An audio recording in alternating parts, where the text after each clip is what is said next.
ଡମନ ହତା ଆଜ୍ଞା ସେଟା ତ ମୁଁ ଦେଖି ଦେଖି ଆସିଛି ଆଉ କ'ଣ କରିବି।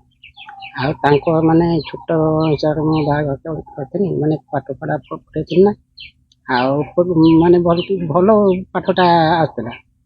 ତା ମନଟା କ'ଣ ହେଇଗଲାନି ଆଉ ସ୍କୁଲକୁ ଗଲେନି। ଆଉ ସେତେବେଳେ ସ୍କୁଲ ମାନେ ମାଡ଼ ପିଟା ଥିଲା ଆଉ ସେତେବେଳେ ସେ ଭୟରେ ବୋଧେ ହେଇଗଲାନି। ନା ଟିକେ 16 ବର୍ଷ ଖଣ୍ଡେ ବୟସ ବାହାଘର କରିଛନ୍ତି?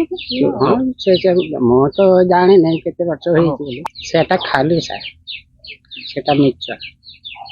ମୁଁ ଅଛି ମାଲିକ ଏଇ ଘର ମାଲିକ।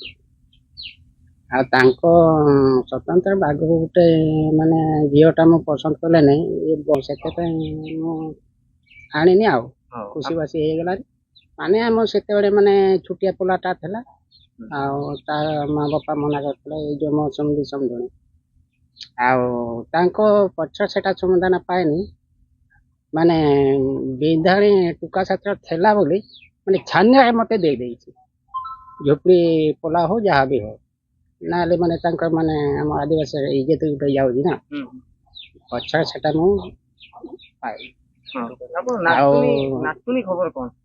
ନାତୁଣୀ ଖବରଟା ହଉଛି ଏଇ ତ ସେଇଟା ହଉଛି ମାନେ ଛୋଟ ମୋବାଇଲ ଗୋଟେ ଥିଲା। ଛୋଟ ମୋବାଇଲ ମତେ ଏଇ ଝିଅଟା ମତେ ଦେଖେଇ ଦେଲା ରେକର୍ଡିଂ ମୁଁ ଶୁଣିଲି।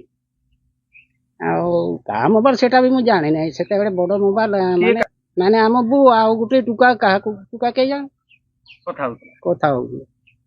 ଆଉ ଆମର ତ ଏଇ ଚୁଲିଟା ଅଛି ସେତେବେଳେ ବି ଏଇଠି ଥିଲା।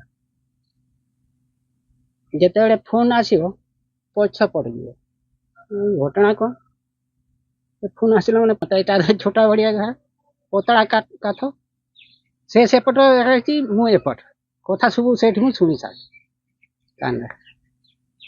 ଇଆଡେ ରେକର୍ଡିଂ ମୁଁ ଶୁଣିଛି ଆଉ ଇଆଡେ ମାନେ ସାମ୍ନା କଥା ଶୁଣିଛି। ସେଠି ମୁଁ ଗାଡି ଟିକେ କରିଦେନି ଆଉ ମୁଁ କହିନି କ'ଣ ସେଠି ଶୁଣିନି କ'ଣ ଏଟା ରେକର୍ଡିଂ ହେଇଛି ମୋବାଇଲ ଆଉ ବେଶୀ ଟାଣୁଆ କଥା କହିବି। ଟାଣୁଆ କଥା ମାନେ ମାନେ ମାନେ ଟୁକା ଟୁକୁଡ଼ି କଥା ଆଉ ଲବର ଝିଅ କେମିତି ଜାଣିବି ସେଟା ଲବର ଠିକ ଜାଣେ ନହେଲେ ଆମ ଏ ପୁଅ ଭିତରେ ସେମାନେ ସବୁ ଜାଣେ। ମୁଁ ବାପା ହେଇକି ସେଟା କେମିତି ଜାଣିବି? ସିଏ ଯଦି ସେଠି ଥାତେ ଯଦି ସେଠି ଯାଇଥିବେ ସେଟା କେମିତି ଜାଣିବି? ସେଟା ମୁଁ ଟୋଟାଲ କଥା ନାତୁଣୀ ବୋଲି ତ ମୁଁ ଜାଣିଛି ଆମ ଏଠି ହେଇଛି ମାନେ ତ ଆମର ସେଟା ମୁଁ ଭାବୁଛି। ଆଉ ସେ ଆପଣଙ୍କ ଘରେ ଜନ୍ମ ହେଇଛି ବୋଲି ଆପଣ ନାତୁଣୀ ଭାବୁଛନ୍ତି? ସେଇଆକୁ ମୁଁ ଭାବୁଛି କାହାର ଝିଅ ଜାଣନ୍ତୁ ନା ସେଟା ମୋ ନାତୁଣୀ ବୋଲି ଏବେ ବି ମୁଁ ଭାବୁଛି। ଆଉ ଏତେ ଦିନ ହେଇଗଲା ମା ବାପା ବି ନାହିଁ ତାଙ୍କ ଗାଁ ଲୋକ ବି ନାହିଁ। ଆମ ସେଠି ତ ଜୁଣେଇ ଦେଇକି ଆସିନି ତାଙ୍କ ଗାଁ ଲୋକ ସାଥିରେ ଏଠି ନିଆ ହବ କ'ଣ ଭୁଲ ହେଇଛି ମାନେ ବହୁତ ଯୋଉ ଗଲା ଏଠି ଆମ ଗାଁ ଲୋକ ଅଛି ମାଝି ଆମ ଯୋଗ ବୁଢା ସେ ସବୁ ଆମ 5-6 ଜଣ ଅଛି। ଜାଣିନାହିଁ କେବଳ ଟୁକାଟା ମୁଁ ଦେଖିଛି ଆଉ ନାଁଟା ଜାଣିନି। ହଁ ସେ ସାଥିରେ କଥା ହଉଥିଲା ଆଉ ଏଠି ପଚାରିଲା ବେଳକୁ ବୋଉ ସେଟା କିଏ ନା ସାନ ବାପା କାକା କିନ୍ତୁ କଥା ହୁଏ ସାନ ବାପା ନା କକା ଗୋଟେ ସମ୍ପର୍କ ଆଉ କଥା ଗୋଟେ କହିବ ସେଟା ନେକା ବହୁଛି କେମିତି ଜାଣି? ଏବେ ଯଦି ବୋହୂ ଆସେ ସେତେବେଳେ ଝିଅ କହୁଛନ୍ତି ସେଟା ଠିକ ହେଇଥିବ ମାନେ ଆମ ନାତୁଣୀ ନୁହେଁ ଏଠି ଜନ୍ମ ହେଇଛି ମାନେ ତଥାପି ଦୟା ଲାଗୁଛି ମାନେ ମୋ ଜାତୀୟ ଅଛି ହାସ୍ତା ସେତେବେଳେ ଦୟା ଲାଗୁଛି ଆମର।